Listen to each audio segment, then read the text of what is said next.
Hei folkens, og velkommen tilbake til Reise-TV-en, og velkommen til Drevdalen. Vi på blåtur, vi skal ta rett og slett og kjøre oss en tur med den nye bobilen, og være nå på tur en liten uke. Akkurat nå så har vi bestemt oss for å dra opp til Dovrefjell og finne oss en fricampplass der. Så får vi se hva dagene bringer. Vi har som sagt ikke lagt noen planer enda videre, så det får vi ta igjen. Det får vi se i morgen, rett og slett, hvor det bærer søndag.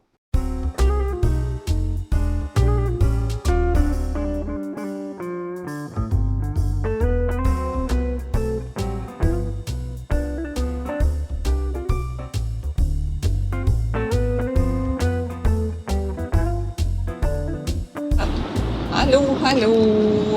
Der var vi igjen, vet du.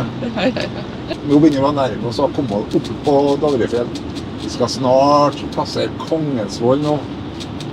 Så da er det nært at vi kommer på Snøfjellet.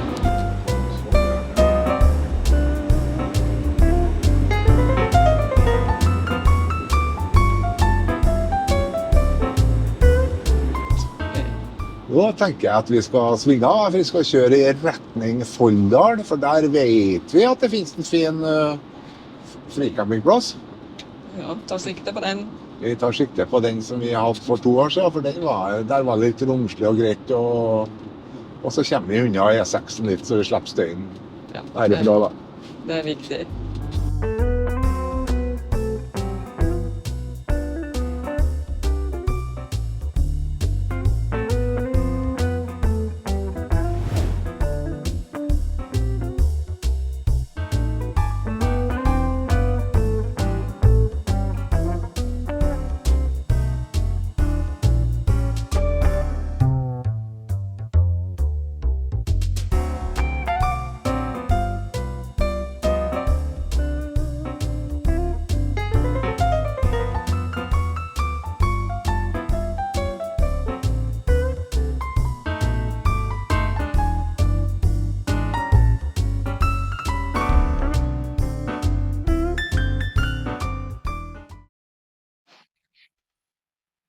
Frokost!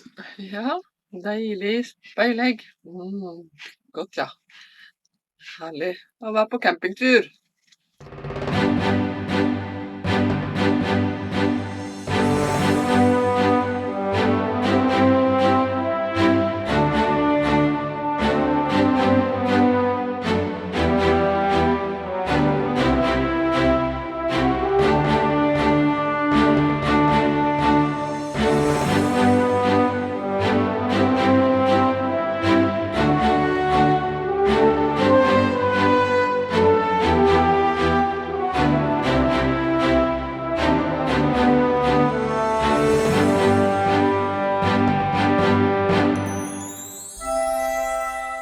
Viewpoint Snøhetta er en utsiktspaviljong på Hjerkinn på Dovrefjell.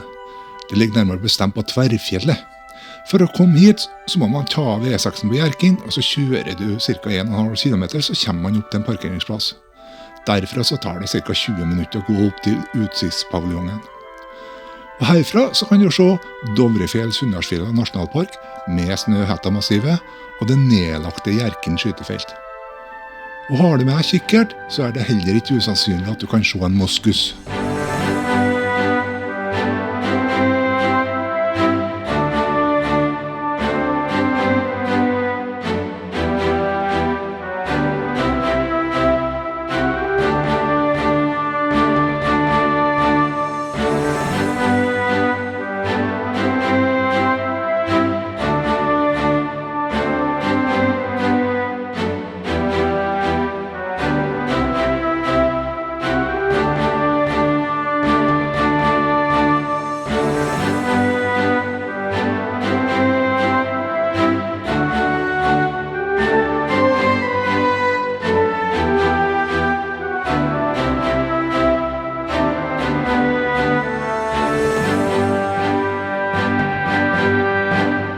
Hei folkens, en ny dag, og nå har vi endt opp på Eidsvoll. For vi tok en sånn impulsstopp her, vi tenkte vi skulle få å se på Eidsvollsbygninga. Ja, det gleder jeg meg til. Her Ja. har jeg ikke vært før. Her har vi ikke vært før. Nei. Så det skulle bli spennende å se. Så vi har ikke noen sånne store ambisjoner om å få alle monterene på museet, men kanskje vi kan se en liten runde rundt bygningene her og se etter hva det er.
Hei, da har vi forlatt Larkollen camping, og vi har kommet til Sverige.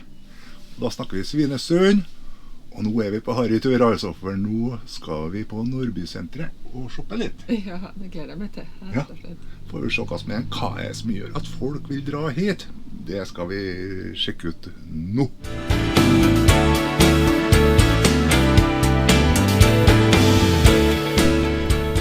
Da har vi kommet oss ut av Nordbysenteret igjen.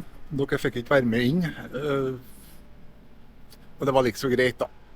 Det er 100 butikker inn her, men det mangler nøyaktig 2 butikker. Ikke ha dem garnforretning, og ikke var det noe system på dagen. Så hva gjør vi da?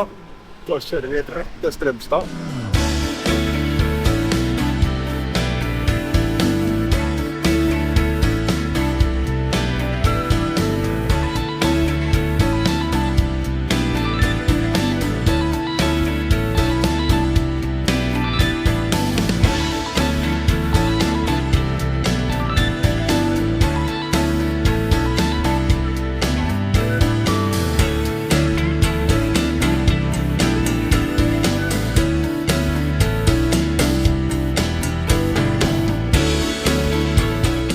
Etter å ha vært på Strømstad i dag, så fant vi ut at vi slo oss det her, så da dro vi til Lagunen camping, som ligger 2-3 kilometer sør for Strømstad sentrum. Det er fortsatt finvær, og fant ut at nå må vi ha en ordentlig god ettermiddag her, der vi kan bare slappe av og sløve litt.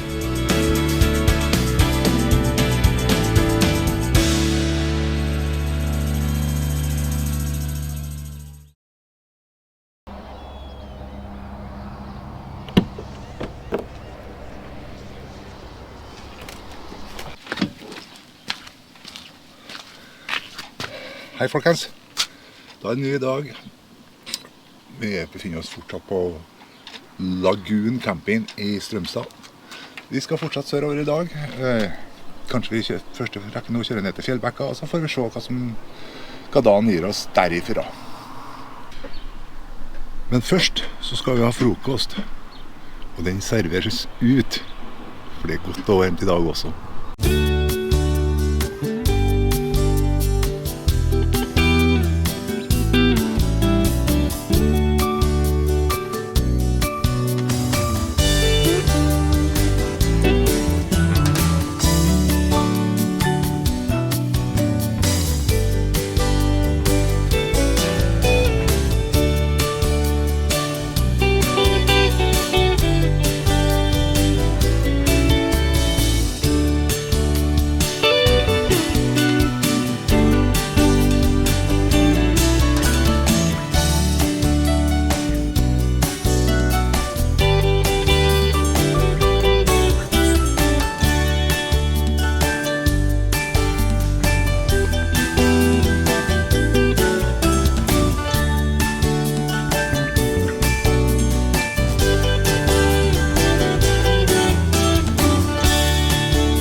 Hei! Nå har vi kommet til Trollhättan, vet du, ikke sant? Vi fant oss, helt tilfeldig, så fant vi oss en sånn bobilparkering her, og her fant vi ut her. Vi blir like så godt her. Så får vi testet ut også det.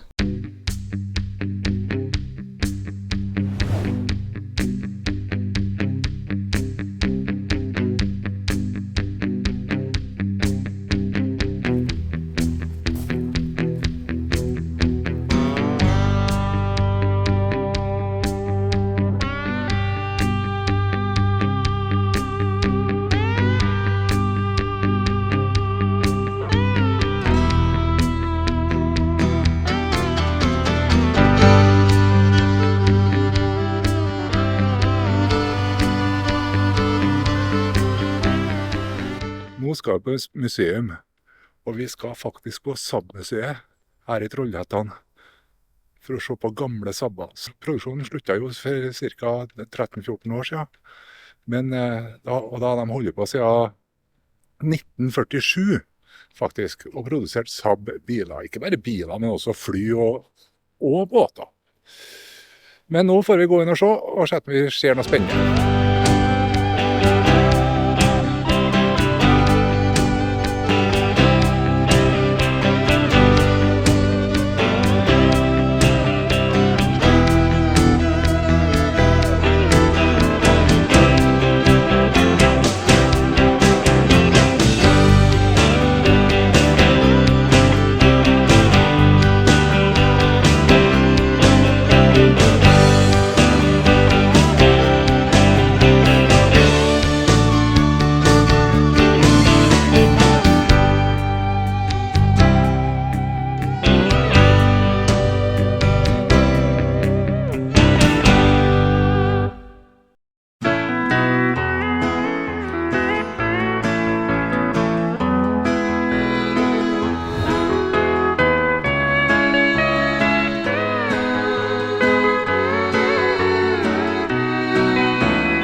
Her er ganske ryddig inni.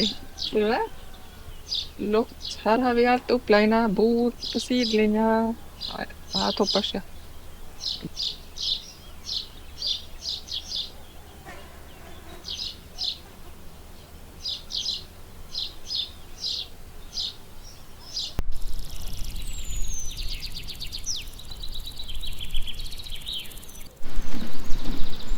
Da er vi på vei inn til sentrum av Kristianshavn.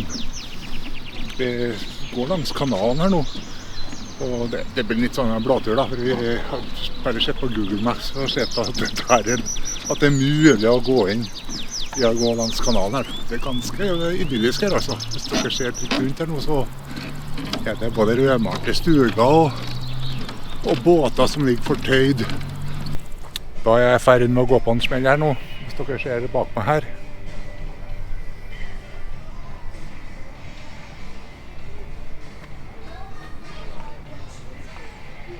Det var jo åpent også.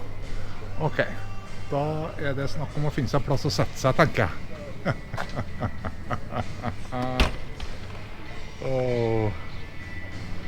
Oi, oi, oi, oi, oi.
Da har vi kommet til Rettvik. Vi stopper her nå og skal gå oss en tur i gata her. Det er jo mange og 27-28 år siden sist vi var her på ferie med campingvogn. Faktisk det vi snakket om midten på 90-tallet nå. Og vi skal hit og se at man klarer å kjenne igjen oss litt nå. Du har allerede fått øye på den gamle rodelbanen som er oppe i bakken her. Så skal vi gå litt i sentrum nå og se at vi drar noen kjensel på de plassene vi var på.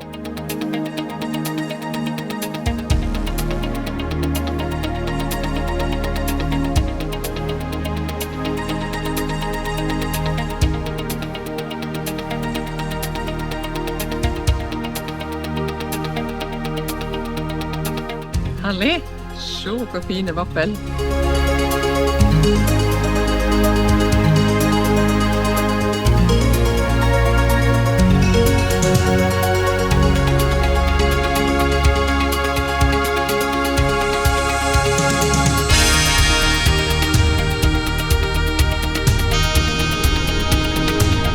Da har vi startet på neste dag. Vi har kjørt ifra Mora nå.